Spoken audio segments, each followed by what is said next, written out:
Բարև ձեզ, ես Լենա Կարապետյանն եմ, դուք միացել եք Glendale News-ին, ինչպես միշտ ձեզ կներկայացնեմ Ամերիկայում տեղի ունեցող ամենահետաքրքիր ու կարևոր թեմաները։ Փոխարենը մեր թիմը ակնկալում է ձեր լայքերը։ Իսկ եթե չեք բաժանորդագրվել, առաջարկում եմ էլ չհետաձգել, բաժանորդագրվեք ու միասին շարունակենք բացահայտել օրվա կարևոր թեմաների մանրամասները։ Եվ այսպես Glendale-ի բնակելի համալիրներից մեկում հանցավոր խումբ է բացահայտվել, նրանք փոխարինել էին փոստարկղերի բանալիները կեղծերով, գողանալով բնակիչների նամակները, ապա օգտագործել են մարդկանց անձնական տվյալները եւ կեղծ վարկային քարտեր պատվիրել։ Ոստիկանությունը հայտնաբերել է 5 կասկածյալի, բոլորն էլ ազգությամբ հայ։ Քննիչները երկար ժամանակ հետևել են խմբի գործունեությանը եւ ապացույցներ են հավաքել։ Օգոստոսի 13-ին ոստիկանները խուզարկություններ են կատարել, արգրավել են կանխիկ գումար, ոսկի եւ քարտեր։ Գտնվել են նաեւ տվյալների վերլուծման սարքեր։ 5 տղամարդ արդեն կալանավորված է, բոլորը մեղադրվում են խարդախության եւ գողության համար։ Նրանք գտնվում են Glendale-ի ոստիկանական բանտում։ Ոստիկանները շարունակում են հետաքննությունը։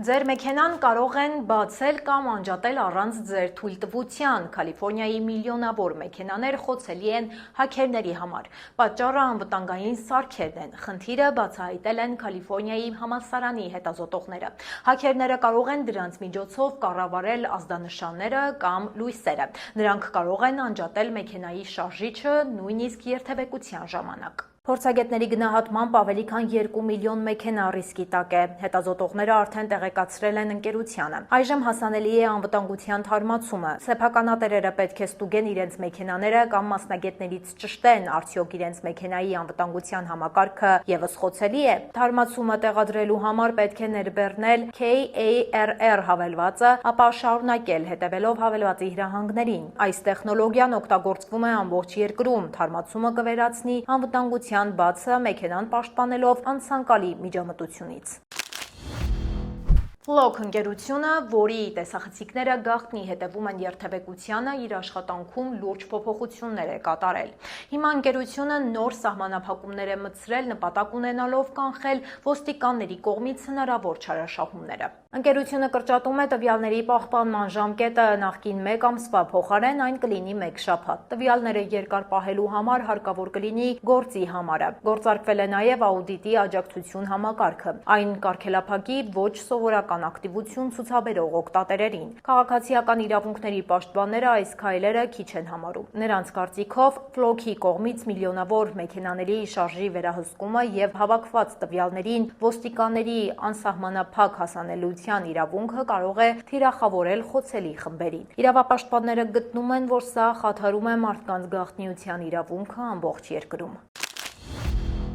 Կալիֆոռնիայի կանանց բանտերում սեռական բռնության ալիք է բարձրացել, Արդարադատության նախարարությունը հաստատել է փաստը, որ անձնակազմը ճնշել է բանտարկյալներին, դեռ ավելին, քննությունը պարզել է, որ ղեկավարությունը տեղյակ է եղել այդ խախտումների մասին։ Արդարադատության նախարարության գնահատմամբ Կալիֆոռնիայի ուղիչ հիմնարկները չեն կանխել բռնությունները եւ չեն պահպանել բանտերում բռնաբարությունների վերացման օրենքը։ Հետաքննությունը բացահայտել է անձնակազմի անպատժելիության համակարգը, որը գործել է երկար տարիներ։ Նախարարությունը խիստ պահանջներ է սահմանել բարեփոխումների համար։ Տեղադրվելու են նոր տեսախցիկներ եւ բարելավվելու են հաշվետվությունները։ Իրավիճակը պետք է շտկեն 49 օրվա ընթացքում, հակառակ դեպքում նրանց դեմ դատական հայց կներկայացվի։ Նույն շինության վրա միաժամանակ 2 նախագահի անուն կլինի, այս զավեշտալի հեռանկարը Քենեդու անվան կենտրոնին է սպասվում։ Թրամփի անունը կհայտնվի շենքի ճակատին, հիշեցնեմ, որ մայիսին դատարանը որոշել էր կենտրոնի անվան մեջ պահել Քենեդու անունը։ Թրամփի կողմից նշանակված խորհուրդը ելքը գտել է։ Կենտրոնի խորհուրդը քվեարկել է անվանափոխության օգտին, այն կհնչի մոտավորապես այսպես՝ Քենեդու անվան կենտրոն, որի վերանորոգմանը նպաստել է Թրամփը։ Այս փոփոխության օգտին քվեարկությունը տեղի է ունեցել առցանց հանդիպման ժամանակ, որին միացել է նաև ինքը Թրամփը։ Վերանորոգումը կտևի մինչև 2 տարի։ Այդ ընթացքում շենքի հիմնական հատվածը կփակվի։ Ի դեպ Թրամփի անունը կկրի նաև հրապարակը, որտեղ գտնվում է կենտրոնը։ Ընդդիմախոսները բողոքում են այս որոշումից, կոնգրեսի անդամները դեմ են քվեարկել անվանափոխությանը։ Քենեդու ընտանիքը եւս դեմ է այս մոտեցմանը, նրանք պնդում են, որ կենտրոնի անունը պետք է անփոփոխ մնա։ Կոլումբիան օգնություն է խնդրել ԱՄՆ-ից նարկոահաբեկիչների դեմ պայքարում, պաշտպանության նախարար Փիթ Հեգսեթը հաստատել է այս լուրը։ Այժմ երկրները կանցկացնեն համատեղ ռազմական գործողություններ, նպատակը ահաբեկչական ցանցերի ոչնչացումն է։ Կոլումբիան արդեն խնդրել է ԱՄՆ-ին միանալ իր պայքարին, նշել է Հեգսեթը։ Կոլումբիան կդառնա ամերիկաների վահան նախաձեռնության անդամ։ Այս ծրագիրը ստեղծվել է Թրամփի նախաձեռնությամբ, այն միավորում է տարածաշրջանի երկրներին թմրակարտելների դեմ պայքարելու համար։ Տարածաշրջանում ԱՄՆ-ի իրականացրած ռազմական հարվածները հաճախ քննադատության են արժանանում, սակայն Պենտագոնը պնդում է իր գործողությունների լիարժեք իրավաչափությունը։ Կոլումբիայի նոր կառավարությունը պատրաստ է ամուր համագործակցություն սկսել ԱՄՆ-ի հետ։ Ապագա գործողությունները կկենտրոնանան անվտանգության և թմրաշրջանառության դեմ պայքարի վրա, նշում են պաշտոնական աղբյուրները։ Մալիբու քաղաքը հայտարարել է արտակարգ դրություն, պատճառը հրդեհավտանգ եղանակն է։ Քաղաքը պետք է շտապ մաքրի անօթևանների վրանները, սա կանխարգելիչ քայլ է հրդեհի վտանգը նվազեցնելու համար։ Սանտա Մոնիկայի լեռներում բուսականության խոնավությունը կտրուկ նվազել է։ Ստուգումները ցույց են տվել խոնավության վտանգավոր ցուցանիշներ, այն 65%-ից իջել է 63%-ի։ Այս ցուցանիշը պահանջում է արագ մաքրել վրանային ճամբարները, նախկինում դրա համար երկար ժամանակ էր պահանջվում։ Այժմ քաղաքը կարող է դա անել 1 օրում։ Քաղաքային իշխանությունները համագործակցում են Լոս Անջելեսի շրջանի ոստիկանության հետ։ Անցած տարիներին նրանք բազմաթիվ ճամբարներ են մաքրել։ Պաշտոնյաները պնդում են, որ սա հավասարակշռված մոտեցում է, նրանք փորձում են նաև բնակարաններ տրամադրել կարիքավորներին։ Պաշտպանությունը հանրային անվտանգության և շրջակա միջավայրի համար է, արտակարգ դրությունը կգործի մինչև եղանակի բարելավումը։ Խոնավության մակարդակը պետք է բարձրանա մինչև 80%։ Եթե անցյալ տարի արտասահմանից ապրանք եք գնել, ապա շնորհավորում եմ, հնարավոր է ետ ստանաք վճարված մաքսատուրքերը։ Գերագույն դատարանը դեռ փետրվարին էր չեղարկել Թրամփի մաքսատուրքերը, կառավարությունը պարտավորվել է վերադարձնել հավաքագրված գումարները։ Արդեն վերադարձվել է մոտ $100 միլիարդ, դրա մի մասը կհասնի բուն սպառողներին։ FedEx և UPS ընկերություններն արդեն սկսել են հաճախորդներից գանձված տուրքերի վերադարձը։ FedEx-ը պատրաստվում է վերադարձնել $800 միլիոն։ Հաճախորդները ընկերության կայքում կարող են ստուգել, թե արդյոք իրենք ևս ներառված են փոխհատուցում ստացողների ցանկում։ UPS-ը ևս սկսել է փոխհատուցումների գործընթացը։ Amazon-ը ստացել է $600 միլիոն վերադարձ։ Որոշ դեպքերում անհատապես են կապվում տուժած հաճախորդների հետ։ Որոշ դեպքերում էլ կիչեցնեն ապրանքների գները։ Best Buy-ը և Costco-ն ևս նախատեսում են փոխհատուցում տալ գնորդներին, սակայն շատ ընկերություններ հրաժարվում են ուղղակի վերադարձից։ Փորձագետները կանխատեսում են, որ այդ թեմայով առաջիկայում բազմաթիվ դատական գործեր կլինեն։ Լոս Անջելեսի ափերին լողալը կարող է վտանգավոր լինել, ջրի մեջ բակտերիաների քանակը գերազանցել է թույլատրելի նորման։ Պատասխանատուները զգուշացնում են խուսափեք ջուր մտնելուց, դա կարող է վնասել ձեր առողջությանը։ Լոս Անջելեսի հանրային առողջապահության բաժինը զգուշացնում է վտանգ կա 9 լողափերում։ Ցանկում են Հերմոսա լողափի նավամատույցը, Ռեդոնդո լողափի Ավենյու 1-ի մի մասը։ Սանտա Մոնիկա պետական լողափի որոշ հատվածներ նույնպես փակ են։ Վտանգ կա նաև Քաբրիլո լողափի ամբողջ տարածքում։ Այդ տարածքներում փորձաքննությունը ցույց է տվել բակտերիաների բարձր մակարդակ, այն գերազանցում է նահանգի սահմանած բոլոր չափանիշները։ Մարինա դել Ռեյի Մոզերս լողափի նախկին զգուշացումը հանվել է։ Այնտեղ ջրի որակը այժմ համապատասխանում է պահանջներին։ Տեղեկությունների համար կարող եք զանգահարել հատուկ թեժգից։ Հեռախոսահամարն է 800 525 5662։ Քարտեզները հասանելի են պաշտոնական կայքէջում։ Վտանգավոր տզեր, որոնք կրում են լայմի հիվանդություն առաջացնող մանրէներ, տարածվում են Ամերիկայի նոր շրջաններում։ Վտանգը շարժվում է դեպի հարավ, դա են հաստատում նաև հիվանդությունների վերահսկման և կանխարգելման կենտրոնի տվյալները։ Մարդիկ չգիտեն հիվանդության մասին, անգամ բժիշկներն են երբեմն սխալ ախտորոշումներ կատարում։ Տզերը տարածում են նաև այլ հիվանդություններ, տաք ձմեռները նպաստում են դրանց ակտիվ տեղաշարժին։ Կենդանիները վարակակիր տզերին տեղափոխում են երկրի տարբեր վայրեր։ Ներկայիս թեստերը հաճախ ուշ են ցույց տալիս տզերի խայթոցից հետո առաջացած հիվանդությունները։ Արդյունքում շատ դեպքերում հիվանդը բուժհաստատություն է հասնում հիվանդության արդեն բարդացած փուլում։ Մասնագետները զգուշության կոչ են անում հատկապես բնության գրկում հանգստանալ սիրողներին ու կենդանիների հետ հաճախակի շփվողներին։ Պետք է պահպանել անվտանգության տարրական կանոնները, օգտագործել պաշտպանիչ միջոցներ, կրել փակ հագուստ, որպեսզի նվազագույնի հասցվի տզի միջոցով տարածվող վիրուսով վարակվելու վտանգը։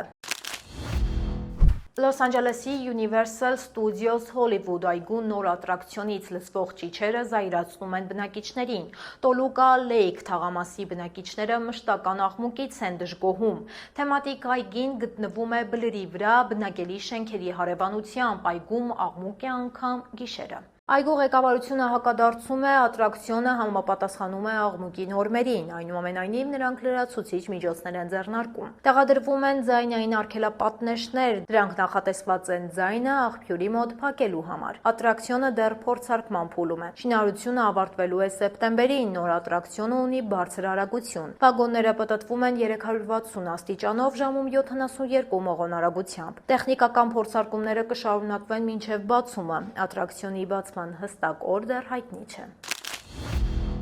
Առաջիկա հանգստյան օրերին Լոս Անջելեսում հետաքրքիր իրադարձություններ են սպասվում։ Փոքր Տոկիոյում մեկնարկում է ճապոնական Նիսեի փառատոնը։ Այն ներառում է երաժշտություն, պարեր եւ տոնական երթ։ Փառատոնը կտևի 2 հանգստյան օր։ Օգոստոսի 16-ին Weller Court կենտրոնում կլինի JX Matsuri տոնավաճառը։ Այն առաջարկում է զվարճանքներ, երաժշտություն եւ համեղ ուտեստներ։ Երկրպագուներին է սպասում նաեւ Casey on N LA 2026 փառատոնը Լոս Անջելեսի կոնվենցիոն կենտրոնում։ Այնտեղ կլինեն K-pop արտիստների ելույթներ։ Անահայմի կոնվենցիոն կենտրոնում տեղի կունենա Day 23 երկրպագուների մեծ միջոցառումը, այն նվիրված է հայտնի ֆիլմերի հոբելյաններին։ Միջոցառմանը կարող եք մասնակցել տարբեր հերոսների հագուստներով։ Անվճար զվարճանքների սիրահարները կարող են այցելել Ակադեմիայի թանգարան։ Օգոստոսի 16-ին մուտքը թանգարան անվճար է։ Օգոստոսի 15-ին Լոս Անջելեսի Union Station կայարանում կլինի DJ-ների երեկո։ Իսկ օգոստոսի 14-ին Լոս Անջելեսի Music Center կենտրոնի մոտ կավարտվի պարային շարքը, որը նվիրված է բոլիվուդյան պարերին։ Կամարիլոյում օգոստոսի 15-ին եւ 16-ին կանցկացվի ավիաշոու։ Այն նվիրված է DC-3 ինքնաթիռի 90-ամյակին։ Ցուցադրությանը կմասնակցեն նաև հին ավտոմեքենաներ։ Այժմ եկեք տեսնենք, թե ինչ հետաքրքիր նորություններ են հրապարակված մեր սոցցանցերում։ Placerville-ի High Hill Ranch ֆերման պատրաստվում մեծ տոնի։ Օգոստոսի 15-ին այն բացում է իր դռները այցելուներին հրավիրելով վայելել խնձորի բազմազան ուտեստներ։ Ֆերման հայտնի է իր անկրկնելի խնձորե բլիթներով։ Սա իսկական դրախտ է խնձորի սիրահարների համար։ Տեսականին ներառում է նաև կարամելով խնձորներ եւ թխվածքաբլիթներ։ Մեծահասակների համար կա խնձորի գարեջուր եւ գինի։ Ֆերմայի տարածքը գերազանցում է 155 ակրը։ Այն հիանալի վայր է ընտանեկան հանգստի համար։ Օրվա ընթացքում հասանելի են պոնիով եւ խոտով սայլակներով զբոսանքներ։ Սեպտեմբերից կգործի նաեւ ձկնորսության լճակը։ Լոս Անջելեսից ոչ հեռու վեսթերնի ոճով կողոպուտի փորձ է կատարվել։ Մի խումբ մարդիկ փորձել են կողոպտել շարժման մեջ գտնվող բեռնատար գնացքը։ Կասկածյալների նկատել են Burlington Northern Santa Fe երկաթուղու ոստիկանները։ Դրանից հետո շարժվող գնացքից կրակ են բացել ոստիկանների ուղղությամբ։ Գնացքը շարունակել է ընթացքը մինչև Summit Valley։ Բարեբախտաբար ոչ ոք չի տուժել։ Իրավապահները հետապնդել են հանցախմբին, նույն օրը նրանք հայտնաբերել են կասկածյալներին։ Ոստիկանները մեքենայի մեջ հայտնաբերել են գողության համար նախատեսված գործիքներ։ Ձերբակալվել է 5 անձ։ Ոստիկանների ուղղությամբ կրակողը գողության հետ մեղադրվում է նաև սպանության փորձի մեջ։ Մյուսները մեղադրվում են հանցավոր համաձայնության մեջ։ Բարև ձեզ։ Գիտեիք, որ Վաշինգտոնը սովորական ամերիկյան քաղաք չէ։ Այն հատուկ ստեղծվել է որպես երկրի դաշնային մայրաքաղաք։ Այսօր աշխարհի թիվ 1 գերտերության մայրաքաղաքն ունի, չեք հավատա, 700,000-ից էլ պակաս բնակչություն, բայց միայն 2025 թվականին Վաշինգտոն է այցելել ավելի քան 27 միլիոն զբոսաշրջիկ։ Վաշինգտոնում երկնաքեր չկա ու դա սահմանվել է օրենքով ավելի քան 1 դար առաջ։ 1910 թվականի դաշնային օրենքը սահմանափակում է շենքերի բարձրությունը եւ առևտրային փողոցներում այն որպես կանոն չի կարող գերազանցել 130 ֆուտը։ Կզարմանաք, բայց շենքի բարձրությունը որոշելու հարցում որոշիչ է փողոցի լայնությունը։ Շենքի առավելագույն թույլատրելի բարձրությունը հավասար է փողոցի լայնությանը գումարած 20 ֆուտ։ Դրա շնորհիվ Կապիտոլիումը, Վաշինգտոնի հուշարձանն ու մյուս խորհրդանշական կառույցները շարունակում են գերիշխել քաղաքի տեսարանում առանց երկնաքերերի ստվերի։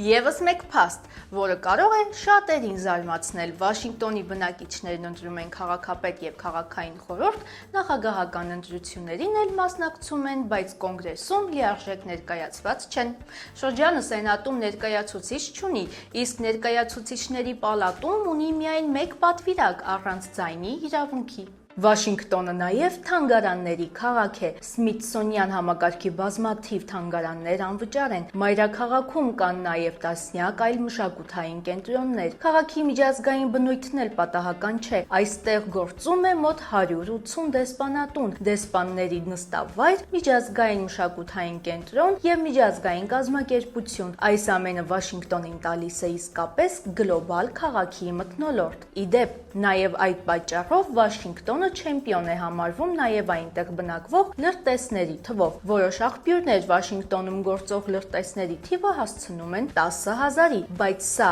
ինքներդ եք հասկանում ստուգման ենթակա չէ։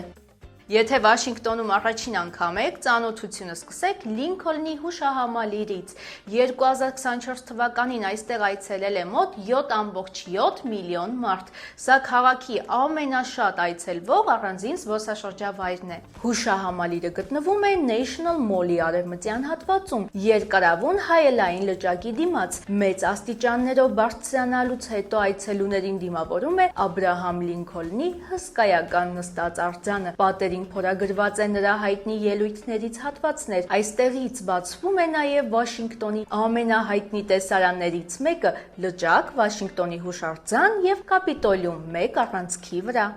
Հաջորդ կանգառը շատ ավելի լուռ է, բայց ազդեցությունը ավելի հզոր։ Վիետնամի պատերազմի վետերանների հուշահամալիրը 2024 թվականին ունեցել է մոտ 5 միլիոն այցելու։ Սև գրանիտե պատի վրա փորագրված է ավելի քան 58,000 անուն։ Այստեղ մարդիկ սովորաբար չեն շտապում, կանգնում են, փնտրում անուններ եւ պարզապես լռում։ Հուշահամալիրի ամենաուժեղ առանձնահատկությունը հենց դրա պարզությունն է։ Պատը կարծես մտնում է հողի մեջ, իսկ այցելուն քայլում է հազարավոր անունների կողքով։ Քաղաքի աղմուկը այստեղ մի պահ մարում է։ Հուշահամալիրը նվիրված է Վիետնամի պատերազմում ծառայած եւ զոհված ամերիկացիների հիշատակին ու դարձել է Վաշինգտոնի ամենախորհրդանշական հիշատակի վայրերից մեկը։ Կորեական պատերազմի վետերանների հուշահամալիրը նույնպես Վաշինգտոնի ամենաշատ այցելվող վայրերից է։ 2024-ին այն ունեցել է մոտ 4 միլիոն այցելու։ Այստեղ ամեն ինչ շատ կինեմատոգրաֆիկ է, դաշտով քայլող զինվորների արձաններ,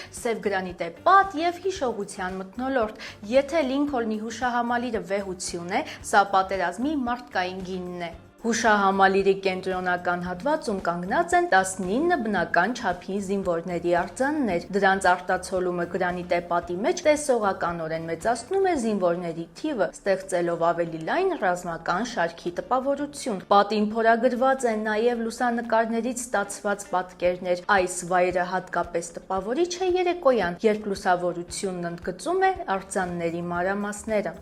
Մոտ 4 միլիոն այցելու 2024 թվականին։ Սա արդեն հաջորդ կանգառն է երկրորդ աշխարհամարտի հուշահամալիրը։ Այն գտնվում է Վաշինգտոնի հուշարձանի եւ Լինքոլնի հուշահամալիրի միջև։ Այստեղ հիշատակվում է այն ժամանակաշրջանը, երբ մոտ 16 միլիոն ամերիկացի ծառայել է զինված ուժերում։ Հուշահամալիրն առանձնանում է լայն բաց տարածքով եւ 2 հսկա կամարներով։ Հուշահամալիրի կենտրոնում ջրավազան է, իսկ երկու կողմերում Ատլանտյան եւ Խաղաղօվկիանոսյան գործողությունների խորհրդանշական կամարները։ Շուրջը տեղադրված են նահանգների եւ տարածքների անուններով սյուներ, ինչպես նաեւ զինվորական ծառայությունը խորհրդանշող տարրեր։ Այստեղ այցելությունը հետաքրքիր է հատկապես նրանց համար, ովքեր ուզում են պատմությունը ոչ միայն կարդալ, այլ տեսնել դրա խորհրդանիշները։ Վաշինգտոնի զբոսաշրջավայրերը կարելի է անվերջ թվարկել։ Այստեղ անգամ վարչական շենքերն են ծառայում այդ նպատակին, ասենք Սպիտակ տունը կամ Կոնգրեսի գրադարանը, որոնց մասին կարելի է ժամերով խոսել, այնպես որ ցանկը լայն է, ընտրեք այն, ինչը ավելի սրտամոտ կհամարեք ու նաև ավելի հարմար ձեր գրպանին։ Հաջորդ քաղաքի մասին փաստերը պակաս հետաքրքիր չեն լինելու, բաժանորդագրվեք, որ մեր հաջորդ հանդիպումներն ու պատմությունները բաց չթողնեք։ Դե ինչ, ավարտին մոտեցավ ոչ միայն մեր հերթական հաղորդումը, այլև հերթական աշխատանքային շաբաթը։ Ձեզ ուրախ հանգստյան օրեր, իսկ մենք կշարունակենք հետևել անցուդարձին, որ հանգստյան օրերից հետո ձեզ ներկայացնենք ամենահետաքրքիրն ու ամենակարևորը։ Կհանդիպենք երկուշաբթի օրը, ինչպես միշտ ժամը 5-ին։